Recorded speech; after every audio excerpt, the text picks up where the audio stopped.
So for my topic, I chose Chinese factory workers, and I just thought it would be an interesting topic.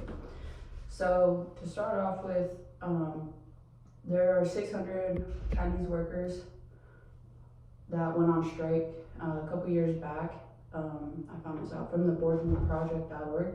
But they went on strike because they believed that their working conditions and what they were getting paid wasn't worth how much they were having to work. And most of them ended up going to jail because they decided to protest and stand up for what they wanted.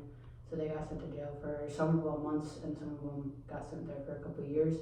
And others were punished by like firing and other fines and stuff like that.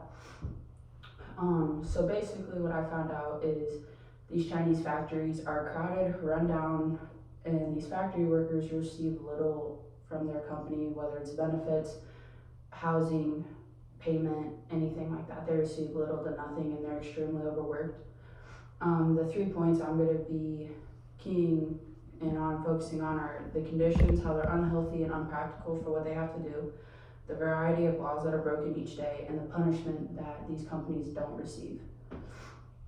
So to start off with the conditions, globalcompliance.com. So unlike everything else to do with these factories, these companies actually did a great job with COVID restrictions and how everything was shut down. When they did end up coming back to work 2 months after the pandemic started, they have to be screened every day, temperatures consistently throughout the day. They ventilate all the buildings, whether it's through fans and opening windows or just cycling people in and out. They have to wear masks continuously, and the local government actually checks in with these workers and the companies to make sure that they're not going out into public to possibly catch the virus and bring it back into the factory and create another closure, because obviously they're just losing money.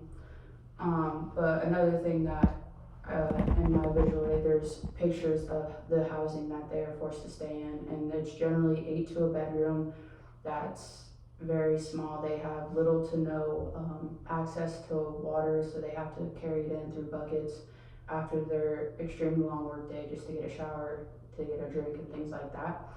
But it's basically military style housing, so they have a couple bunk beds in a room for all these people, and then their bathrooms are extremely dirty and things like that.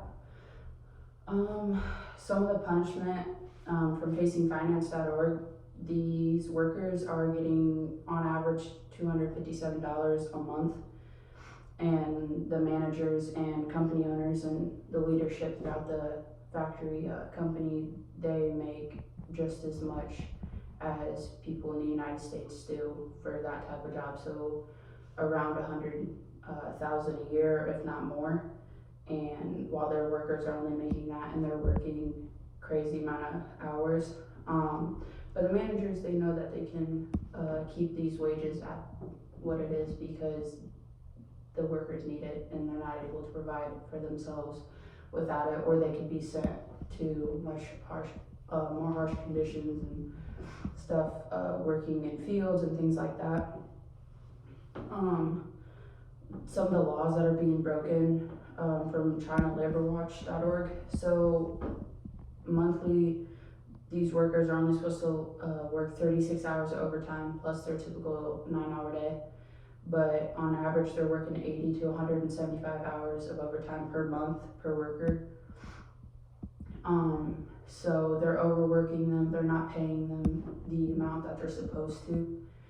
And they're also not creating proper medical procedures, not procedures, but like checkups and things like that before the workers are hired, so they could be already sick, have conditions that don't allow them to perform to the best of their abilities. But these factory work, like, they don't care. These managers are like, whatever, we need more bodies, we're not going to pay them much anyway, so it's fine.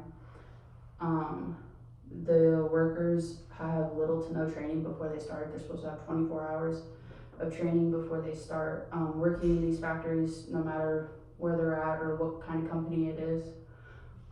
They have none, and they're working with sandblasters, found this out from waronwant.org. They work with sandblasters, and you're supposed to have hard hats, goggles, gloves, and mask. Even without COVID, have mask on, because it is such a harmful thing to continuously work with in an enclosed environment, and they have none of that.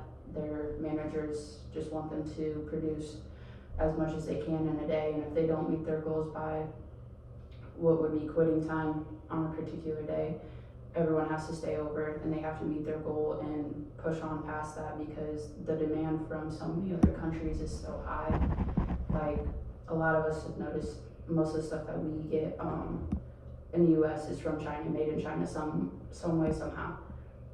Because of that, that's pushing these factories to continuously hire more people, not care what the conditions are like, and they just want to make more money as the company, so they will continuously work just to produce what the United States wants, what the UK wants, and everything like that, just to make them a bigger name and make them more popular.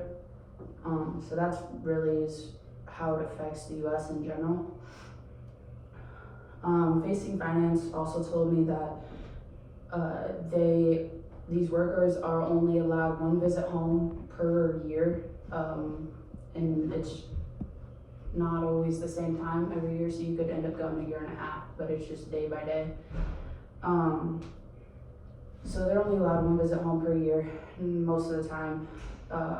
It's because these workers, they need X amount done, so they have to work all these overtime hours, but these workers in these factories are from low income areas from the countryside that have to travel miles and miles just to come in to start this job initially, let alone be able to go back and send money back to their families that are in need of it, and but also stay and provide for themselves. So just in all, these factories are crowded, run down, unhealthy, and because the amount of pressure we put on them as coming from other countries, they have to produce in such large quantities that these people are being overworked.